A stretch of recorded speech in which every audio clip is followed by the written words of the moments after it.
Bonjour, emploi, formation, développement économique, environnement, l'Europe intervient dans de nombreux projets qui améliorent le quotidien des Français. Et pourtant, qui le sait, combien de personnes sont capables de citer une seule opération sur leur commune cofinancée par l'Union européenne? Cela signifie-t-il que l'Europe ne sait pas communiquer, qu'elle n'a pas de relais de communication dans les États membres? C'est à ce paradoxe que nous allons soumettre nos deux invités. Sixtine Bouygues, qui est directrice à la Direction générale communication de la Commission européenne.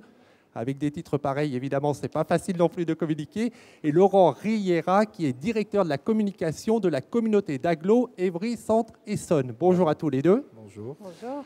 Pour commencer, est-ce que vous pouvez un petit peu nous expliquer quels sont les principes qui guident la communication de la Commission européenne ? Alors, comme vous dites, déjà, le terme est un peu compliqué, communication de la Commission européenne. Je crois qu'il y a différents principes. Je dirais qu'il y en a essentiellement 4.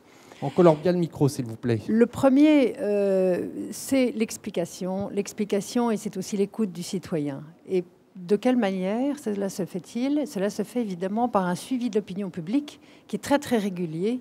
On fait 2 fois par an des grands sondages auprès des Européens, 1000 Européens, 1000 personnes dans chaque pays. Donc en France, on aura 1000 interviewés. Ça, c'est un aspect. Et puis aussi un deuxième aspect, on a aussi les analyses d'impact. Vous savez qu'il n'y a pas une initiative législative qui sortira de la Commission, une proposition, sans qu'elle n'ait fait l'objet d'une analyse d'impact. Et il y a toujours des consultations publiques qui sont faites de manière à ce que les citoyens puissent participer à l'élaboration de ces textes. Premier principe, donc la proximité, l'impact. La proximité et l'impact. Le deuxième, c'est l'explication. Ça, c'est notre travail, effectivement, en mettant en place tous les services nécessaires, les services audiovisuels, par exemple. On relaye l'information, le site web. On a des tas d'instruments, mais ça, ce sont les instruments, disons, classiques qu'on utilise pour expliquer. Et puis, il y a aussi, donc, dans l'explication, il y a un travail qui est fait surtout au niveau local, et c'est justement le travail de la représentation en France, qu'il y a 2 pôles, à Paris et puis aussi à Marseille. Et donc, ce sont des relais très, très utiles qui font le lien entre Bruxelles et finalement le citoyen. Donc, pédagogie, deuxième principe. Et le dernier, c'est aussi le débat. Et le débat aussi, c'est quelque chose que la représentation essaye de faire, d'élargir beaucoup. Vous voyez, c'est aussi la participation à Capcom, c'est la participation à de nombreux événements où on essaye d'expliquer l'action de la Commission, puisque vous savez qu'effectivement, elle est très importante et à peu près 80% de la législation est d'origine européenne. Alors, Laurent Riera, vous avez pris mais un risque insensé, un pari fou, alors que vous lanciez la nouvelle formule du magazine de l'agglomération, de la communauté d'agglomération Évry Agglo, vous avez décidé de consacrer cette nouvelle formule à l'Union européenne. Qu'est-ce qui vous est passé par la tête? Alors déjà, tout simplement, une concordance des temps, puisque cette nouvelle formule qui paraissait en mai 2011 paraissait en même temps qu'était célébrée la journée de l'Europe, que personne ne connaît, bien évidemment. Pour nous, c'était un prétexte, une fenêtre de tir, comme on dit dans notre métier. Et donc, je me suis dit, tant qu'à... Alors, c'était non pas un risque insensé, mais un pari un peu fou, effectivement. Pourquoi ne pas profiter de ce premier numéro pour faire un petit peu de pédagogie et nous inscrire à notre niveau, au niveau des territoires, comme on dit également, dans ces 2 principes qui sont ceux de la proximité et ceux de la pédagogie. Alors, pour gagner ce pari un peu fou, déjà, il faut y croire. Personnellement, il faut avoir envie de le mener. C'est un prérequis, tant mieux. La deuxième étape, qui est un petit peu compliquée également, c'est de convaincre nos commanditaires, donc nos élus. Les élus qui sont des gens comme tout le monde, fondamentalement, quand vous leur dites « nous allons faire un dossier sur l'Europe, sur un plan local, vraiment », comme tout le monde, ils répondent « mais ça n'intéresse personne » où il n'y a pas grand-chose à dire. Alors heureusement, le président de l'agglomération d'Évry, Manuel Valls, a eu une réaction un petit peu plus positive. Il m'a demandé en tout cas de le convaincre. Et donc c'est assez facile également. Vous faites l'expérience autour de vous. Que fait l'Europe autour de vous dans la ville? Alors, tout le monde dit rien. Puis dès qu'on réfléchit un petit peu, on se dit effectivement les fonds structurels vont aider tel ou tel projet de développement, tel ou tel projet de haute technologie, par exemple en ce qui nous concerne Génopole. mais également va participer à des politiques d'insertion pour les publics les plus en difficulté, va financer des programmes d'échange universitaires, etc., etc. Et alors, ça, c'est ce qui concerne les fonds structurels, mais nous pouvons aussi trouver des échanges entre entreprises, des échanges de jumelage, comment dire, des personnes normalement constituées venues de pays européens travaillant sur notre territoire. Donc finalement, on n'a aucune difficulté sur un plan éditorial à construire un dossier.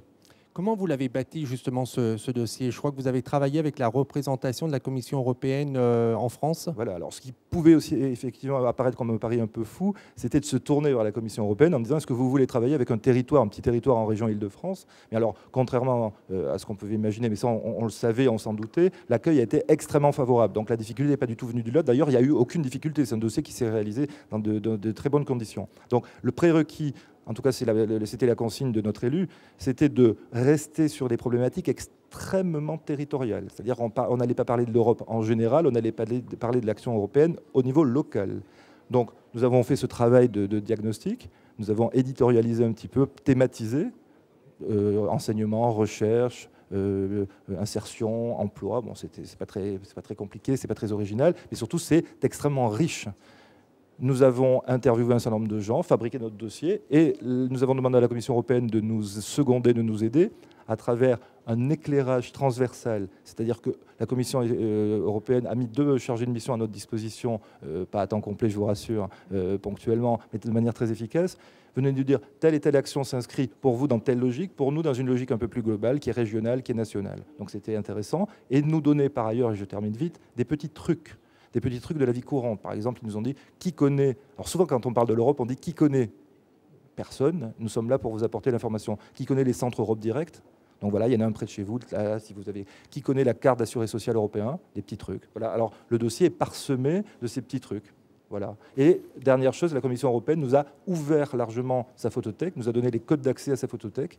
Donc nous avons pu utiliser la banque d'images de la Commission. Voilà.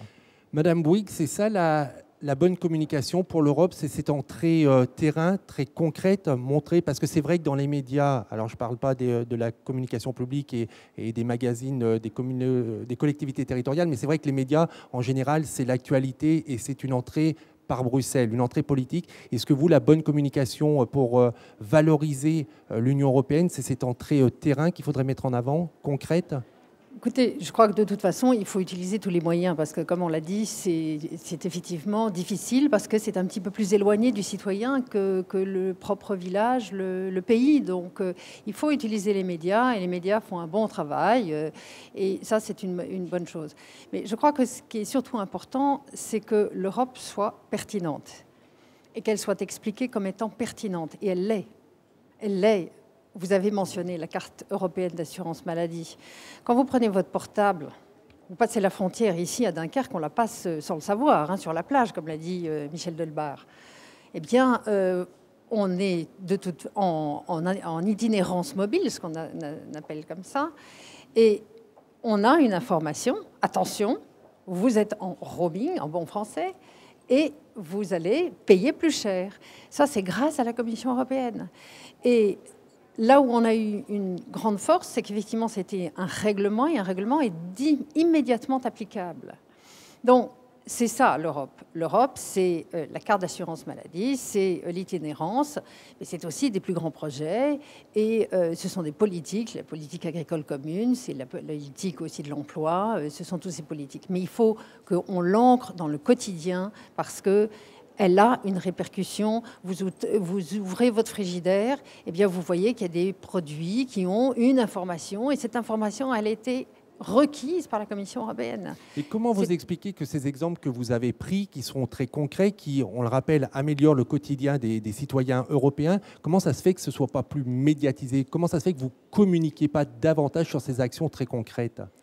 Écoutez, on communique. C'est sûr qu'on a besoin aussi justement de l'ancrage local.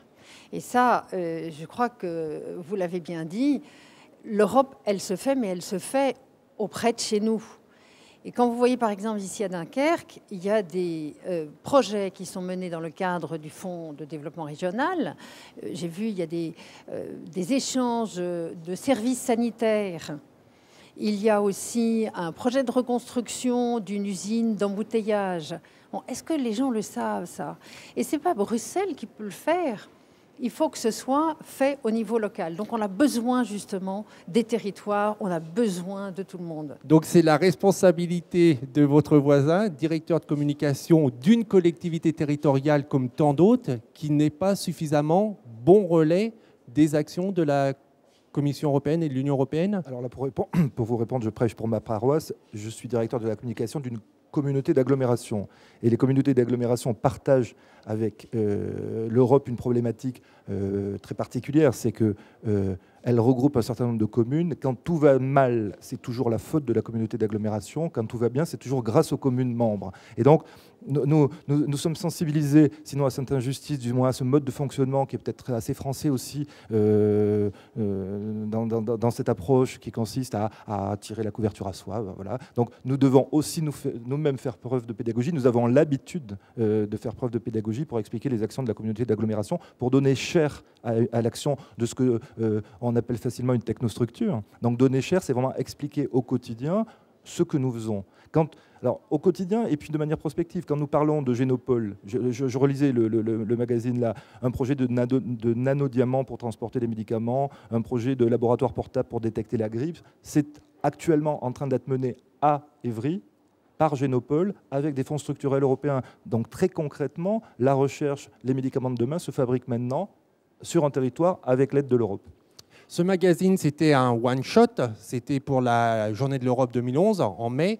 Est-ce que vous avez donné une suite, c'est-à-dire que est-ce que maintenant, les citoyens de la communauté d'agglo Évry-Centre-Essonne retrouvent chaque fois dans leur magazine une petite rubrique Europe? Non, vous me challengez, je vais répondre très rapidement en deux points. Le premier point, c'est qu'il a eu une suite inattendue, c'est que Anne Houtman, la chef de la représentation française de la Commission européenne, qui a été interviewée avec Manuel Valls dans ce magazine, est venue à Évry, s'est déplacée, c'est-à-dire qu'elle a eu vraiment un intérêt pour ce territoire puisqu'elle est venue. Elle a visité Génopole, elle a visité le relais emploi-formation. Ça a donné lieu à une interview dans le Parisien, une page d'interview d'Anne Houtman dans le Parisien régional, où elle explique justement l'action de la communauté européenne sur les territoires. Deuxième chose, pour répondre plus précisément à votre question, depuis lors, depuis cette nouvelle formule, il y a une rubrique internationale. Alors nous avons élargi un petit peu le spectre de cette information-là, ce qui est assez naturel, qui présente l'action internationale de la communauté d'agglomération, donc un petit peu au-delà de l'Europe, mais c'est très bien. Aussi consacré à l'Europe, bien sûr. Et pour conclure cette émission, on va rappeler qu'en termes de communication concernant l'Union européenne, il y a des obligations. Et donc, systématiquement, un projet qui a été cofinancé par l'Union européenne doit apparaître le logo de l'Union européenne. Absolument. Il y a en fait, dans tous les projets européens, il y a une obligation de communiquer sur le projet et effectivement sur le financement communautaire. Et il y a un pourcentage de 0,4% qui est dédié justement aux actions de communication. Donc effectivement, il est important que ça soit reflété dans la réalité. Si ce n'est pas fait, est-ce qu'il y a une sanction pour la collectivité territoriale ? Il n'y a pas de sanction qui soit prévue en tant que telle. C'est une question de suivi et simplement... Mais il y aura moins de financement peut-être derrière. Non, pardon, excusez-moi, vraiment pour terminer. Alors vraiment pour terminer, on s'est rendu compte en travaillant avec la Commission que l'action de communication de la Commission européenne devait s'adapter à chaque pays. Et auparavant, la Commission s'était beaucoup reposée en France sur l'appareil d'État. C'est-à-dire en disant, pour atteindre le citoyen, il fallait passer par les préfectures. Et le principe de réalité montre que ce n'est pas du tout efficient. Pour atteindre les citoyens, il faut passer par la presse locale et par les collectivités locales pertinentes. Effectivement, les communautés d'agglo, peut-être pour la raison que j'évoquais tout à l'heure, sont vraiment des collectivités intermédiaires très pertinentes pour s'adresser aux citoyens. Merci beaucoup. Et nous aussi, pour remplir notre rôle de communicant pédagogue, je vais vous donner 2 sites internet pour en savoir plus sur l'Union européenne, www.ec.europa.eu/France. Pour en savoir plus sur la communauté d'agglo d'Évry-Centre-Essonne, c'est www.agglo-évry.fr. Je ne me suis pas trompé. Tout simplement. Voilà, tout simplement. Et pour en savoir plus sur la communication publique, www.cap-com.org. Et pour revoir cette émission, www.demain.fr. On se retrouve très prochainement pour se creuser encore la tête sur la communication publique. Au revoir.